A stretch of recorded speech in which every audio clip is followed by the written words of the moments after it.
Welcome to the Tech Savvy Professor podcast, which features two faculty members who love tech and love making it part of their work. I'm Marty, a faculty member at Kent State University and a tech enthusiast, and with me is Eric Perry. Yeah, so my name is Eric Perry. I am a associate faculty and program director at Divine Mercy University. You know, I keep forgetting the fact that I am co-program coordinator because every time I get on a podcast, I kind of block it out of my head. So I guess I could, I should say that too, that you and I have the same suffering. And before the show, we talk about the sufferings that we have before we get all the windows set up and ready to go. So we were staggering some of our shows. You were on a well-deserved vacation, I think. Is that right? So I went on a field trip with my son. It was his sixth grade honors field trip. So we went to Wallops Island, Virginia. The Chincoteague ponies are there. It's the same kind of area. There's a NASA facility on site. So we traveled down, had a week full of science experiments, playing around in the mud, dissections. It was a blast. It was a really good time. I used to live in Ocean City, Maryland, when I worked in radio. So we would go down to Chincoteague. And in some cases, when my kids were really small, and all I remember is going through that park, and one of the horses had blocked the road. And I don't know what the polite way to say this on a podcast is. It was a male horse, and the male horse was really happy. That's probably as PC as you can get. Yeah, and so I didn't want to get my car too close because I at that point I think anything would be mating material as far as that horse was concerned. But that was my memory of Chincoteague when I lived in Ocean City, Maryland. When I worked in radio in Ocean City, Maryland, I haven't had as an exciting trip as you have, and certainly not as exciting trip as I remember from the horse at Chincoteague.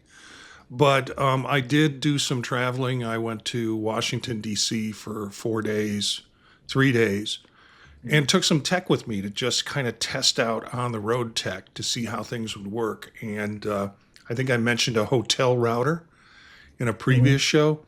Did not work. Could not get it to work. I mean, and I think my hotel had active Ethernet because they had a box and they had a cable coming out of it and light flashing on and off of it and a little stand that you pull it through to attach to your computer. And I just could not get the device to work right.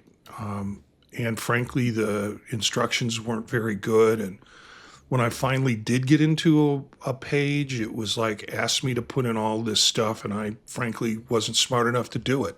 So I've got to spend more time with that and do some more learning if it's ever going to be effective. My son is out in Las Vegas, and I sent one out to him, and he hasn't been able to get it to work. He found out essentially the hotel has Ethernet little jacks in the room, but they shut those off a long time ago, and now it's mainly Wi-Fi in it. So that's been my time away and my experiences with travel.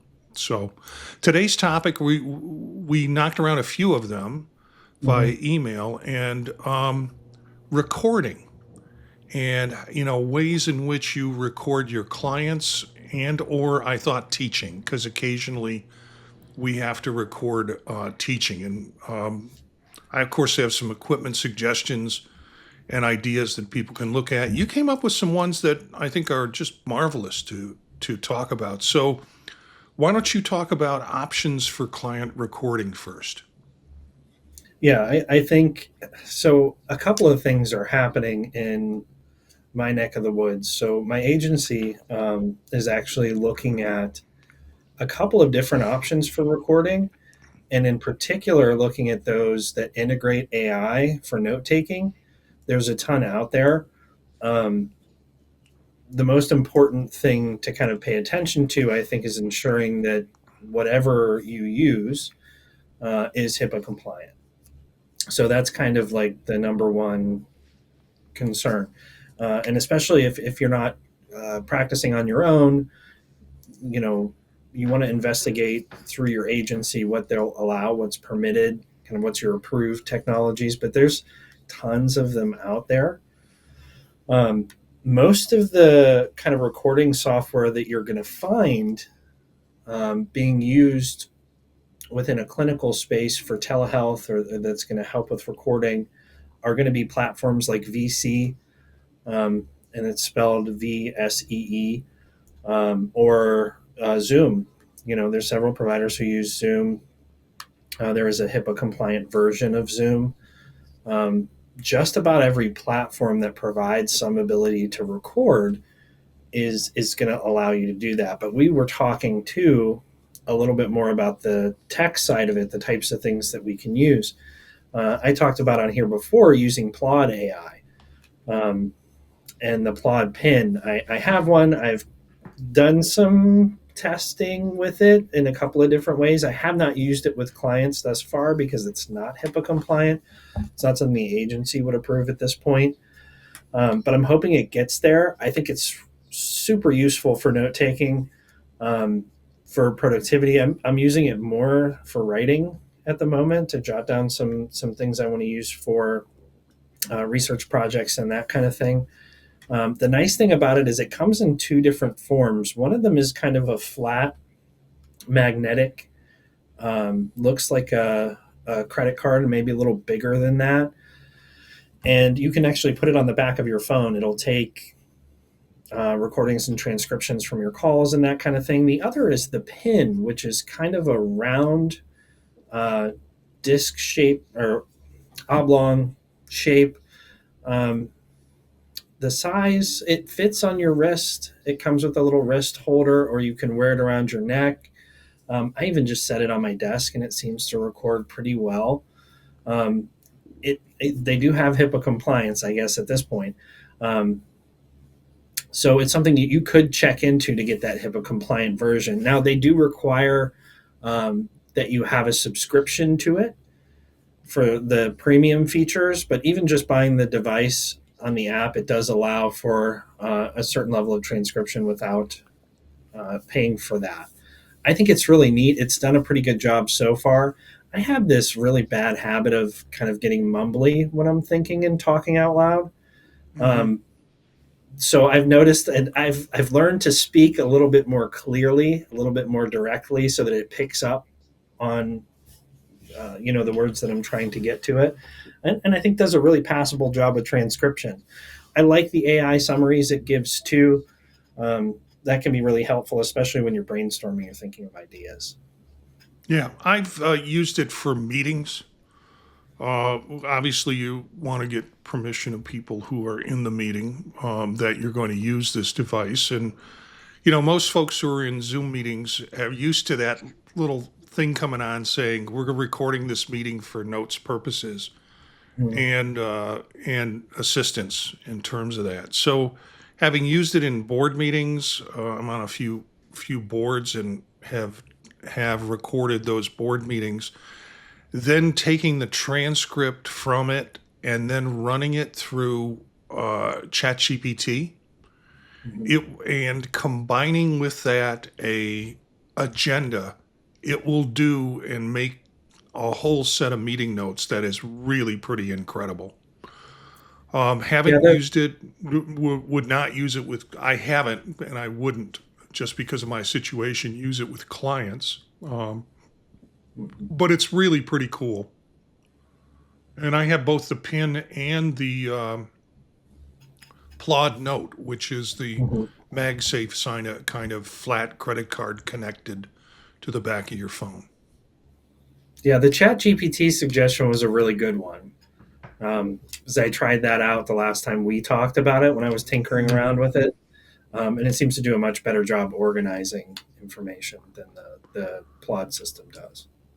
Yeah, so we will have the link to this besides showing the page in the video version of this as we're recording. we'll have a link to this in the show notes for folks who are interested in connecting with the website and seeing what that technology has to offer. You had another one, and I've got to Yeah. say, So it's funny because I said, let's do something on recording. And then I put my notes together and sent it to you. And then you came back with, damn, yeah, Plaud AI. I should have thought of that. And then this second one is like, if you go to, well, you'll see it on my site. I have purchased this 3 times. mhm. To probably 2 times as gifts for folks who are international teachers who come over and want to do some recording as going away gifts. I think I've purchased it. So why don't you talk about that? Yeah. So this is the Samson Portable Mic. They're relatively cheap, so they're $30 for the version without the um, webcam, and I think 50 for the version with the webcam. It was funny because we've talked about this one before, Marty, and somebody had asked at the center that I work at, what's a cheap mic I can find that's going to help with my sound quality? It's a little more portable. We have kind of a giant meeting room that we use um, for clinical staffing meetings, and we have the place kind of split between clinicians who do telehealth and clinicians who are on site. Um, so I suggested this one because we've talked about it in the past and actually ran into some folks from the center because I do primarily telehealth now. Mm-hmm. And they love them, right? They're just fantastic. Um, Especially being on a tight budget, they seem to work really well for what we needed them for. So I thought I would throw them out there as a really low end kind of option. I'm just a kind of a fan of how they look too. Like I like Yeah. that kind of old style look. And they fold up, into a Right. rather little compact thing. Now I'm just staring at this and going, wait a minute, it's got a camera on it now. Hmm. That's the $50 version. I had not seen. I haven't been back to the site since like 2021. But now they have one with a camera for $50 instead of the $30, and it's a 1080p, 30 frames per second HD, full HD. It's pretty remarkable. Yeah, for as small as it is, even when you pull it up on the site, it looks bigger than it actually Yeah, is. yeah. It's And a pack of portability wise, It's about a pack yeah, of cigarettes or smaller. yeah, it's pretty fantastic to be able to just kind of plug and play and go and slide into your bag. Okay. Yeah, it is. Of course, you have to attach it to a device. It's not going to record without being Hmm. attached to a device to use to be able to do it. But yeah, one of my favorite little portable microphone giveaways. If I was going to do professional or if I'm doing professional podcasting, I'm not going to use this. I presume you could, but once you get further into podcasting, you get kind of sound nutty. And the better microphone you have, the better quality sound that you have. But this will do it in a trick and could be very good for that purpose. So It's I guess great if it's you my, have a yeah, sorry. It's great if you have a laptop and you're just plopping down and need to plug in a mic that's going to work better than what you have on your laptop and catch a right. couple of voices in the room, which is really what we have. Just need to catch a couple of people in the room, and there's like zero setup. It's plug and play. Yeah, but there is a switch that allows you to go Hmm. from directional to, Hmm. around the room if you want to, if you have somebody sitting on the other side of you and you want to pick them up as clearly as you. Yeah. So my selections for client recording, and we have our own counseling clinic at Kent State. So all of our practicum students go through that. And we do two practicums. We do 2 semesters of practicum. So it's an active clinic. It serves 40,000 clinical hours in the fall and in the spring. And so our counseling clinics are set up with rooms, and the rooms have cameras in them and microphones. And it used to, at one time, it was videotape. Then it turned into SD cards. They switched over to SD cards, but it was still a physical media that they were putting it on. And most recently, they made the changes to just do it in SSD. So it's now all stored there. And the system they have allows people to get into the system and be able to look at sessions and things like that you do with students. So that's the counseling clinic setup. Most recently, I have been working on a podcast with my son called Gear Up and Go, which is travel tech. And I'm I really try to push to get shows out weekly.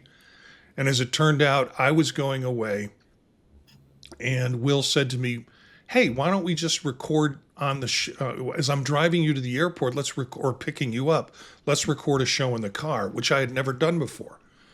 And so I started looking for these things, and I have 3 suggestions for you. They're wireless mics.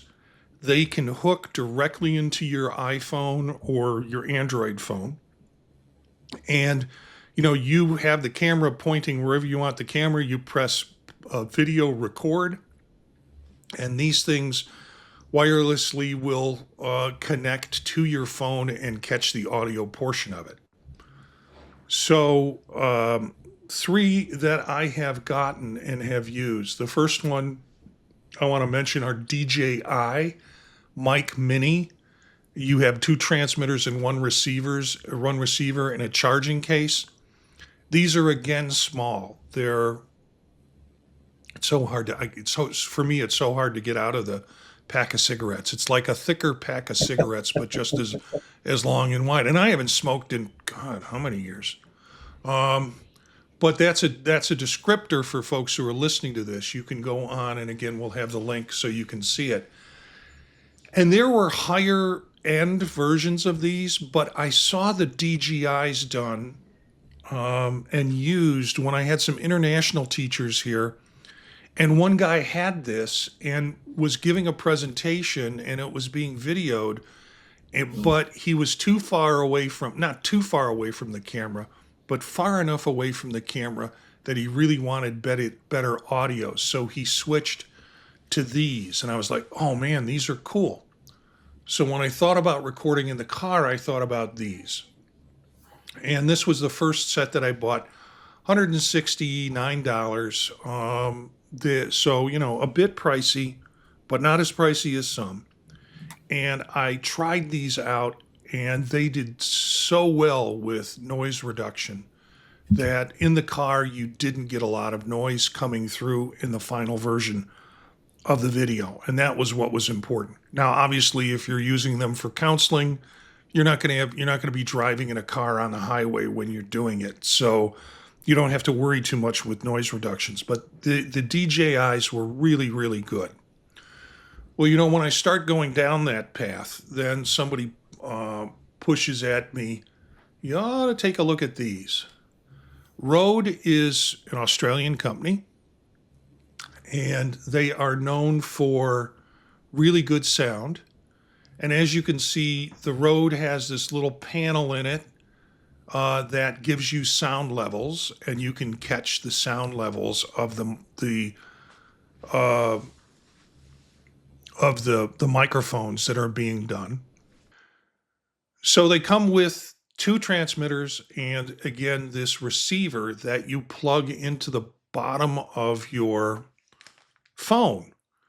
Now, if I'm putting the phone in landscape mode, the thing doesn't plug directly into the phone, but it plugs in via dongle. And so you got this thing hanging from your phone in order to do the capture. So it was a little weird for me. They also come with lapel mics, external lapel mics, if you want to use those that plug directly in. But they come with windshields and other sorts of attachments for it. The sound quality on them, I would say, just as good as the DJIs, but obviously $125 cheaper than the DJIs. More expensive than the DJIs. So these are the Rode Wireless Go Gen 3. And it's a good setup. Again, it is a case that it comes in that you becomes the self-charging sort of place for you to put all these together and do the charging with. So I wouldn't shy away from Rodes. In fact, my third option is again a Rode. And these are sort of the lower end without all the meters and balance and stuff that goes on. These are the Rode Wireless Micro. And a colleague of mine turned me on to these about a week ago, and kind of chided me into getting them. And they arrived today, and they are really pretty remarkable. Now I'm looking for them on my messy desk. Oh, here they are. They come in, if you're familiar with AirPods Pro, the case that AirPods come in, the case is just slightly, the Rode case is slightly larger than so it's really small and very good. And today I just tested them going over to a doctor's appointment. I plugged my phone in and I put one of the receivers in it and plug the chip into the bottom of it, the receiver chip into the bottom of it, and used one transmitter and recorded with really pretty good sound quality. I did not put the wind shears on it, but I did, even without the wind shears on it, it sounded pretty good. So these are devices that you could use simply if you were in the field and were doing a session. You could record it onto your phone. Your phone hopefully is secure with that. And, again, very portable option to be able to do the audio and the video with it. So those links, again, are in the show notes if you want to take a look at them and want to see what the products are like. So let's go on to recording your teaching. Yeah, so my suggestion still, even though I have a little story attached to it, the Obsbot Tiny Obsbot, yeah. Obsbot Tiny 2. I think it's been a really great device, great quality, 60 FPS, 4K, does a great job with lighting. I think the panel's really easy to use. The zoom function works really well. There's a lot of preset settings in there that you can use as well. The AI tracking seems to work well. I'm still getting used to some of the hand gestures. Sometimes I do them accidentally, particularly when I'm teaching and gesturing. But I think it really does provide a good experience. My one issue that I've had with this, the first one I ordered, it has a gimbal that moves the camera. The camera itself is rather small. It's easy to throw in a bag. But that gimbal either wore out or broke, so the camera would no longer move. So I sent it back. They sent me another one a month, maybe 5-6 weeks later. The same thing happened. So I don't know if I'm just getting a bad batch, because I know others who have it really like it and haven't had the same issue. But I really do like the quality. I like the AI tracking. The microphone's just okay, but it's usable. I think it's portable enough to take with you if you want to do some recording. And I think it's great for teaching. I've done quite a few videos with it, both high res and doing some like split screen sharing and those types of things, and it's come out really well. Yeah, I'm going to share an alternative, and these are the two companies that are back and forth. Obsbot and then Instalink or Insta360. This is a Link 2. It's a 4K webcam. The pricing is $199, so you can't complain about that in terms of pricing with it. And I'm using it. Actually, I'm using it to record this podcast, or vodcast, I guess. It's my camera that I use instead of my built-in camera, and it does a really nice job. It has some good software that allows you to make some adjustments to lighting and such.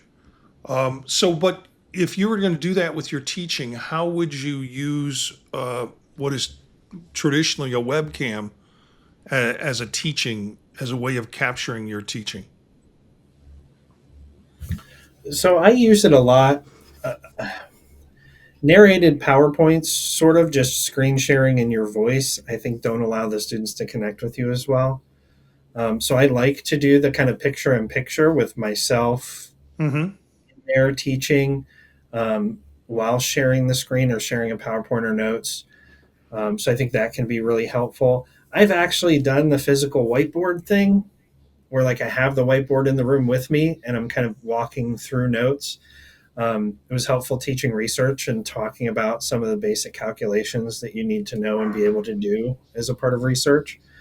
Um, so that's often how I use it, is just to make sure that I'm part of that video and they have some connection with me, especially because I primarily teach online.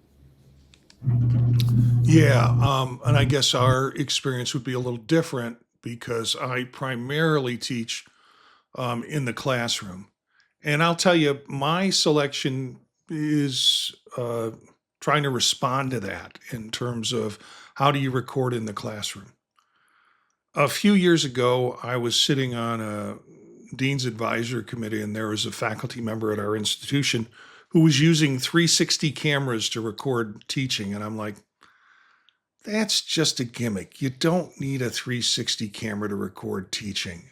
And he was doing, of course, he wrote a grant, so he got some money to buy the cameras, and they were his to use, and they couldn't be used by anybody else, and nor what I think would they need to be. But I thought, what can you get from a 360 that you can't get just from doing a regular straight on face forward camera? Well, obviously, if you're going to record your teaching and you've got to get permission from students if their faces are on camera. So shooting from the back of the classroom to you is probably the best opportunity or the best shot. But this guy was putting them up essentially in the middle of the room.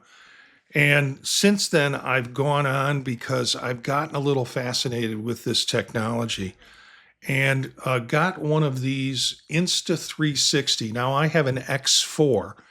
The X5 has come out, and it has 8K, just like apparently the X4 does, but it has better light sensitivity and some other additions. It's running at around $599.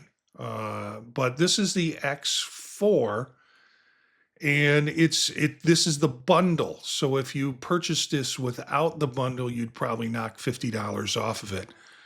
And I went ahead and purchased it with the bundle. I put a 128 gigabyte chip in it, and it's really pretty remarkable what it can do. There's some videos that are on the web that you can find, and one of them is like the 12 different camera settings you can do with your Insta 360. And they do the selfie stick thing. They do the bullet time where you can, and I have one of those where you can swing it around your head and it'll take pictures of you, and you could slow it down, and sort of bullet time is, it's kind of fun. So this is like Um, a GoPro alternative. yeah, it is, but it is literally 360. And I have one shot that I did. I put it on a selfie stick in my office, and it did a 360 of my office, and then stopped and returned to where I was. I've used this for some video for I'm producing some video for entertainment. And what you get, there's an interface that comes with it that is basically your video editing software that allows you to pick where you want the camera pointed at certain times because it's capturing everything 360.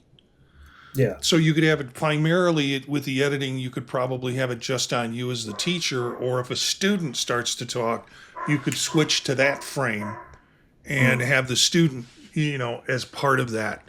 So instead of having multiple cameras, you have one camera that's capturing everything in 360. And frankly, there's not a lot of, distortion on the ends. Mm. You can adjust for that in the software.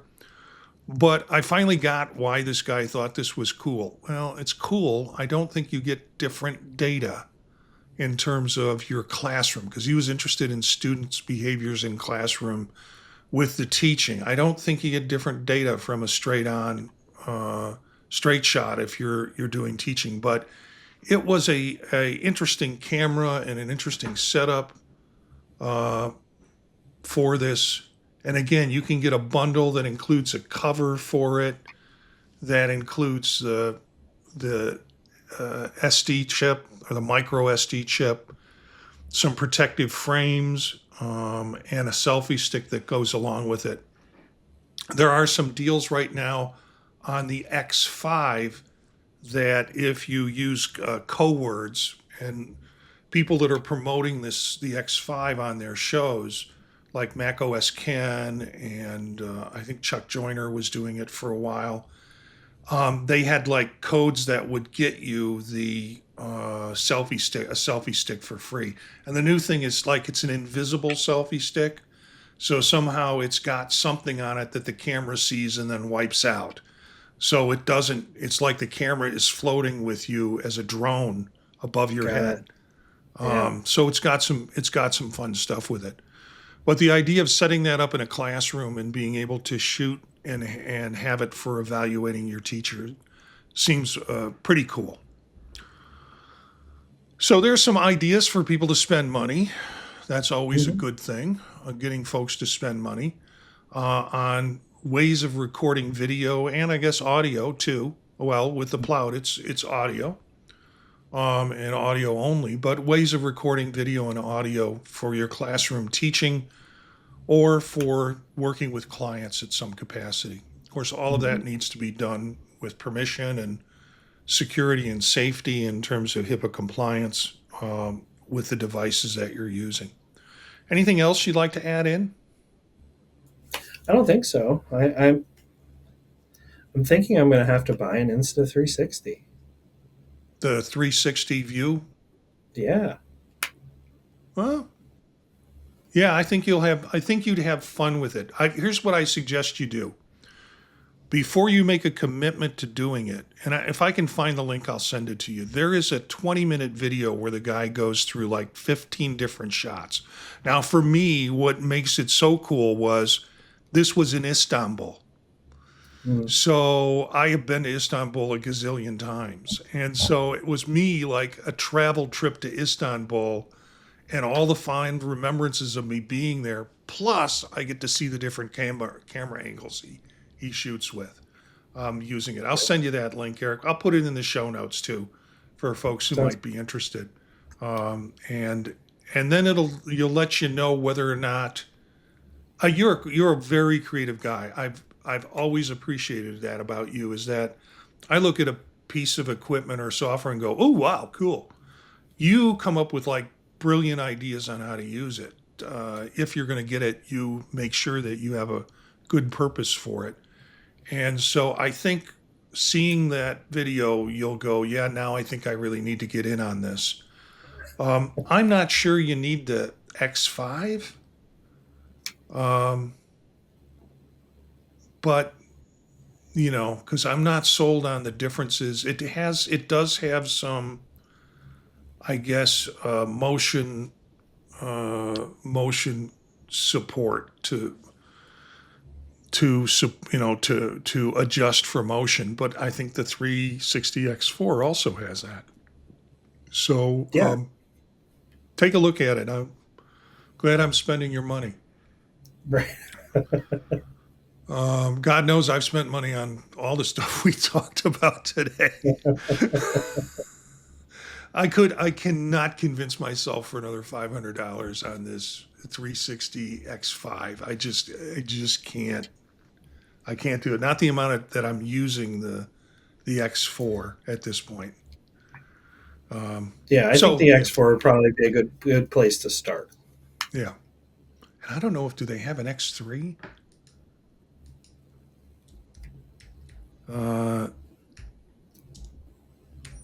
This is the in-show research portion. Yeah, this is where if you're, yeah, they have an X3.